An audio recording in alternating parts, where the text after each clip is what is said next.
Scottsville. First leg of the pick six, and where they go.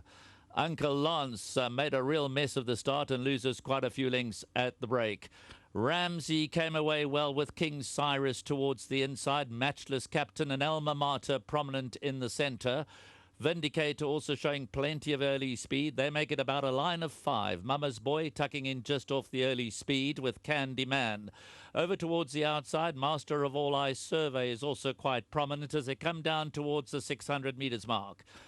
Matchless Captain is the leader, with on the outside Alma Mater doing things quite comfortably at this stage. Katie's Treasure's now moved into third spot. She was hidden first call. Over towards the inside, King Cyrus and Ramsey. Just off the early call is Mama's Boy, and then came Master of All Eyes Survey. But now we get to the business end of the race, and Alma Mater suddenly comes under pressure. And Warren Kennedy steers Katie's Treasure into the lead. Could this be 6 in a row? Down towards the inside is Candyman trying to make a race of it. Alma Mater not really quickening in the closing stages. Warren Kennedy, we salute you. 6 in a row across 2 venues. Wins at a half a length from Candyman in second, Alma Mater third, and Master of All Eyes Survey back in fourth position. He is just unstoppable at the moment, Warren Kennedy. The last 3 at the Val yesterday, the first 3 at Hollywood Bet Scottsville today. Perfectly judged race. Lay off the early pace, came through at the right time, wins at 3 parts of a length from Candyman. Eye-catching run from the runner-up, certainly one for the notebook. Alma Mater had every chance. Anton Marcus gave him a perfect ride, but he just didn't quicken in the latter stages. Stayed on for third. The 4th placing on the near side, that'll go to Master of All Eyes Survey. Matchless Captain in behind these, followed by Mama's Boy, then came King Cyrus.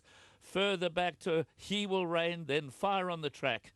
And the rest of them trailing in behind that as we watch the head-on replay. At this point, the writing was on the wall for Alma Mater. Suddenly came under pressure after travelling well early. And Katie's Treasure sailed on by.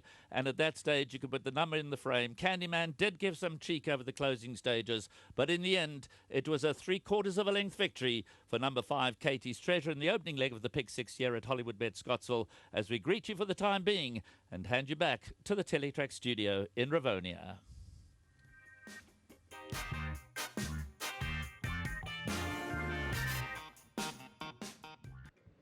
The filly taking on the boys, Katie's Treasure. She's taken all the treasure today and she's landed the victory. Now, early on, you thought that she was very decent. Absolutely. I thought she was a smart filly. She had shown it from barrier trial onwards, and she kept getting it wrong. And I got the stage where I said to Chris Hurst, who's the owner, he's the nicest man I've ever raced for in my life. He's a wonderful human. And he came to me via John Kilbride, the bloodstock agent, and he found me and he said, Chris wants to come out. And I met him in Cape Town. They bought me a couple of horses. And I thought they were both smart. The other one's very smart too, debuted fourth. But this filly stumped. I said to Warren, you heard it last time, and I don't know what to suggest, but I think she's better up the straight. And Warren will be able to tell you more, but I'm more thrilled that Chris had a winner. You got some decent runners coming up. Horse like Dark Moon Down, and I think Rises in the right race. Absolutely. Dark Moon Down was slightly short last time, wasn't beaten far. She's got horses to beat. I think Riverland's horse in Jest, and there's 1 or 2 others are decent horses. But she'll run very well. She's going the right trip now. And then Rise is going the right trip, 1900. Lovely big filly. And she ran well, being very dumb second time out. Beaten at this track. So I think she's going to be a major runner. Thanks for that. Thank you. Let's get Warren Kennedy hearing it 6 on the bounce. Yeah, it's lovely, Sheldon. Thank you. Each time you come to the course, obviously you jump aboard, they feel that adrenaline pumping through and the confidence, and you continue to bring home the goods. Yeah, it's lovely. No, actually, I learned a lot from this filly last time when I rode her, Sheldon. She was poorly drawn, and when I looked to slot her in, she fought me terribly. Just to break her stride a little bit, just to get her in behind horses, and she fought me. She over-raced, and she found flat-footed at the top of the straight. She sort of made it up, but it was a poor run from her. So I thought, let's go back down the straight with her, teach her how to race. She's still learning, Midway, she wants to overdo it. And today she listened quite nice, Going through the 500, she wanted to overdo it again. But the pace was a bit stagnant. They weren't going anywhere, so I allowed her to slip.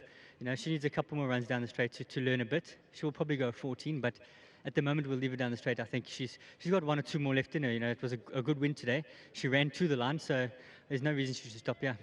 We've run out of superlatives, so all I can say is enjoy. Yeah, thanks very much, Sheldon. Big thanks, Mr. Lafferty, and to his owners, to Roy as well, and obviously to Winning Form again. Thank you. What more can we say about Warren Kennedy? Brings his A game time and time again. And there we have the winning groom, Sekolwe Lizwe and Ramison Govender from Hollywood Bets, handing over the R1,000 token, courtesy of Hollywood Bets and Gold Circle. 6 in a row for Warren Kennedy.